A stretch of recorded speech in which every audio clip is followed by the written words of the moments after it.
alim ulama itu bisa salah, tapi tidak boleh bohong. Jadi kalau ada sesuatu yang disembunyikan, dia tidak mau ngasih sesuatu, berarti ada yang bohong. Nah, sudah selesai. Nah, daripada ribut-ribut, yo pengen ngene kene ketihe darahe tak periksa.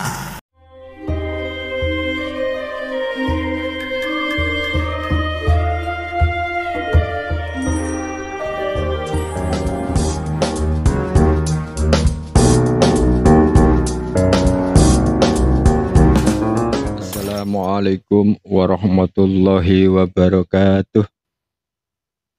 Alhamdulillahirabbil alamin. Wassalatu wassalamu ala asyrafil anbiya'i wal mursalin wa ala alihi wa sahbihi ajma'in, amma ba'du. Para pemirsa Maret 27 dimanapun Anda berada, semoga kita semua senantiasa mendapatkan limpahan rahmat, taufik dan hidayahnya, senantiasa mendapatkan kemudahan dalam segala urusan kita, baik di dunia maupun di akhirat. Amin, Allahumma amin.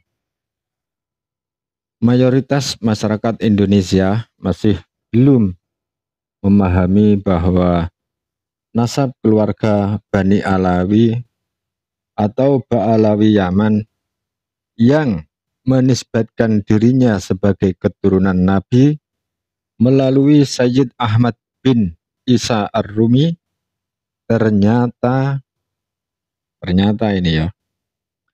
ternyata selain gagal secara kajian sejarah dan kitab nasab, juga gagal secara uji genetika tes DNA.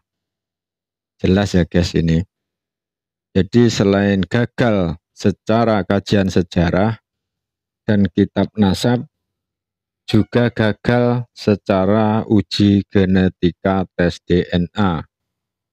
Kesimpulannya, menurut data kitab nasab hingga sekitar abad ke-10 Hijriah, baru muncul nama Ubaidillah bin Ahmad bin Isa yang konon hijrah dari Basrah Irak ke Hadramaut. Padahal dalam data dan kesaksian Naqib Irak, Sayyid Ahmad bin Isa tidak pernah hijrah ke Yaman. Bahkan makam beliau ada di kota Muktabaroh, selatan Baghdad. Hanya berputra 3 orang, yaitu Sayyid Muhammad, Ali, dan Husain. Yang ketiganya berketurunan dan membuat nakobah untuk saling mencatat nama keturunannya. Jadi jelas ya, kesimpulannya tidak ada nama Ubaidillah sebagai anak Ahmad bin Isa. Artinya hal tersebut berarti fiktif dan batal sesuai ilmu nasab. Yang pertama, kenapa isbat nasab Ba'alawi kok bermasalah? Kok sampai sekarang mereka tidak bisa menunjukkan hasil isbat dari internasional, dari nakoba-nakoba internasional? Yang kedua, menyikapi framing jahat bahwa mereka sebagai cucu Nabi terus melakukan banyak penyesatan-penyesatan dan klaim-klaim yang berbahaya bagi kehidupan berbangsa dan bernegara. Monggo. Zaman ini zaman modern, isbat nasab sekarang yang paling kuat dengan tes DNA.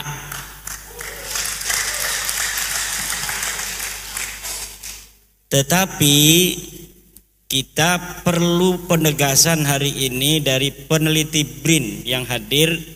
Apakah DNA Rasulullah sudah bisa terdeteksi hari ini? Artinya, kalau Kiai Syarif Rahmat mau tes DNA, apakah saya keturunan Rasul bukan? Ini sudah bisa presisi dapat disimpulkan.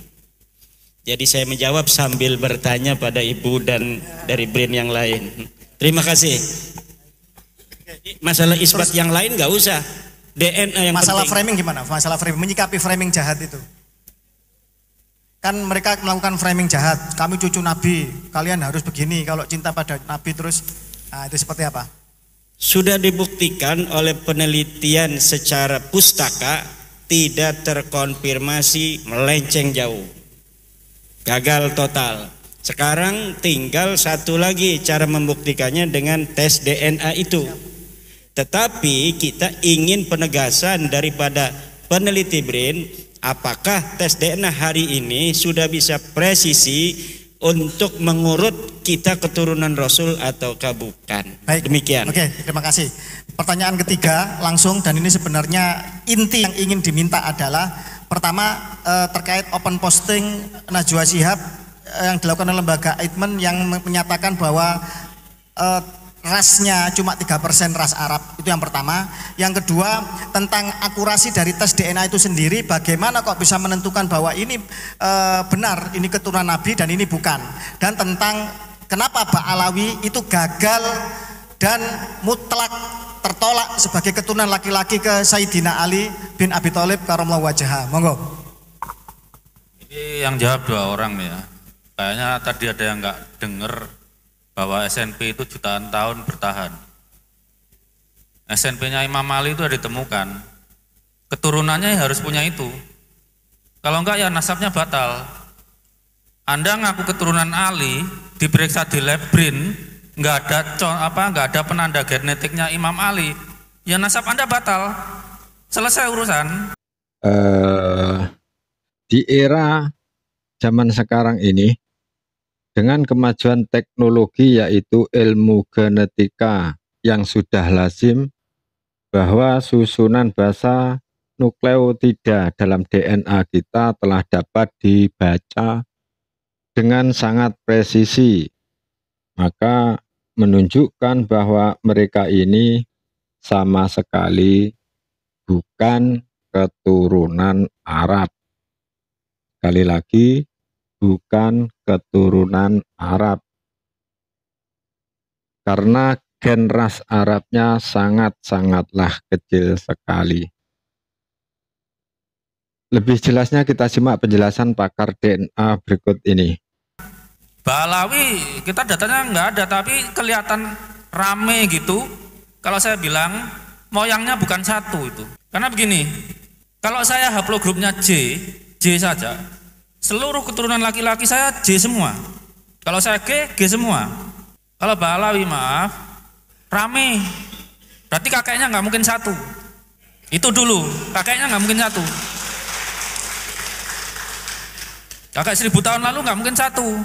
Keturunan Imam Ali itu ketahuan, J semua keturunannya. Yang bukan J ya mungkin keturunan tapi garis perempuan. Kita nggak boleh menafikan loh ya. Artinya begini, orang ngaku keturunan siapa sepanjang dia nggak maksa harus garis laki-laki, ya kita terima aja. Bisa jadi cucu dari anak perempuan, bisa jadi cucu dari anak laki-laki, kemudian cucu laki-laki, kemudian cucu perempuan. Itu kan tetap mahram kita kan. Kita punya anak perempuan, punya anak perempuan, punya anak perempuan, sampai 10 generasi perempuan, tetap kita nggak boleh nikahi. Keturunan Nabi yang dari perempuan pun, ya tetap mahramnya Nabi. Yang masalah Ba'alawi ini kan memaksa garis laki-laki. Nah itu, saya mau ke Dr. Arikem. Jadi sangat-sangatlah jelas ya guys. Kita menilainya dari sudut manapun, sudut pandang manapun, ya tetap gagal. Dari secara kajian sejarah dan kitab nasab gagal, secara uji genetika tes DNA gagal. Terus mau ngomong apa lagi?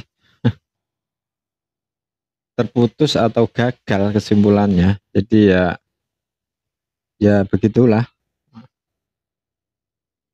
Lebih jelasnya kita tonton kelanjutan videonya. Lah yang kita fokus ke sekarang kan masalah nasab, maka kita lari ke masyarakat yang penurunannya patrilineal, garis bapak. Berarti kita ambil yang di kromosom Y, karena Y itu bapak ya. Nah, jadi masing-masing daerah itu beda-beda komposisi kromosom Y-nya. Kenapa? Karena alamnya beda. Nah, alam yang sama pasti punya manusia-manusia yang mbahnya sama. Jadi tiap-tiap daerah itu punya komposisi kayak mainan Lego itu, merah, kuning, hijau. hijau, coklat, hitam, apa segala macam itu beda sesuai dengan kondisi alamnya. Makanya kalau alamnya begini, komposisinya gini. Orang yang tinggal di daerah semenanjung Arabia dengan panas seperti ini, yang kemudian dikenal sebagai orang-orangnya Babilonia, kemudian menurunkan Ibrahim, Ismail dan Ishak, ya, orang-orang Arab dan Yahudi itu komposisi gennya kayak gini di kromosom Y-nya. Kenapa? Karena sesuai dengan komposisi di wilayahnya yang panas. Ini dibagi grup, ya, dibagi klasifikasi secara alfabetis, namanya haplogrup J, karena itu dari hanya sel laki-laki. Kalau manusia kan XXSY, ini kan cuma satu bahasa Latinnya haplo, separuh, haplotype, tipe separuh laki-laki, ya. Tipe yang khusus laki-laki, yang separuh cuma laki-laki, berarti yang Y, bukan yang X kan perempuan, yang Y laki-laki. Y ini juga beda-beda. Kenapa? Sesuai alamnya. Allah Maha Adil, Allah menyukai diversitas. Makanya saya pernah guyon sama teman saya, seandainya Rasulullah dengar Bhinneka Tunggal Ika, beliau pasti senyum. Karena Allah itu menciptakan keberagaman, karena alamnya beragam. Maka orang yang tinggal di daerah padang pasir kayak begini, yang kemudian menurunkan orang-orang Yahudi dan Arab, itu komposisi Y-nya kayak gini, maka itu disebut Y, ya, kromosom Y, grup J1, grup orang-orang padang pasir Arabia. Lalu masing-masing juga beda, orang Eropa yang dingin beda, yang Afrika gini beda, segala macam. Termasuk orang yang di Asia Tengah, kering-kering kayak Arab sih enggak, tapi padang rumput, stepa, beda lagi dengan orang Arab, pasti kan. Dengan orang Yahudi beda, dia walaupun ada wilayah subur tapi keringnya beda dengan yang di Asia Tengah. Nah, ini beda lagi komposisinya, namanya komposisi G, bukan J lagi tapi G. Itu yang orang-orang sekarang, orang-orang yang wilayah yang berbahasa Turki, bahasa-bahasa kayak Turki, ya, Kazakhstan, Uzbekistan, segala macam. Itu orang-orang Asia Tengah gitu. Itu G, Kaukasia namanya. Jadi bagaimana mungkin mau mengaku Arab kalau Y-nya, kromosomnya ini bukan J? Kan itu bukan orang Arab, itu orang sana. Tapi dunia ini kan luas, jadi jalanlah ke muka bumi itu. Maksudnya ini, jadi ada orang Kaukasus juga bisa tinggal di wilayah Arab, bisa ngaku-ngaku setelah sekian generasi, aku Arab loh, gitu. Aku pasti bahasa Arab, gini. Tapi diperiksa kromosomnya, kok G bukan J. Sampean ini sekarang endi sih? Bukan Arab kok, memang fasih bahasa Arab, wajah juga Arab gitu. Tapi haplogrupnya, legonya tadi, kalau Arab merah kuning hijau, ini kok ungu hitam biru, ini sekarang nih. Kan nggak mungkin. Bener yang tadi dibilang oleh Pak Sugeng, kita bisa berdalih dengan naskah, dengan dalil, dengan kitab segala macam, tapi nggak dengan gen. Saya kira cukup dari saya. Semoga bisa menjadi tambahan ilmu dan wawasan khususnya untuk saya pribadi dan para pemirsa semuanya. Mohon maaf jika ada salah kata. Jika konten ini bermanfaat, jangan lupa subscribe, like, komen, dan bagikan di media sosial Anda. Akhirul kalam. Wassalamualaikum warahmatullahi wabarakatuh.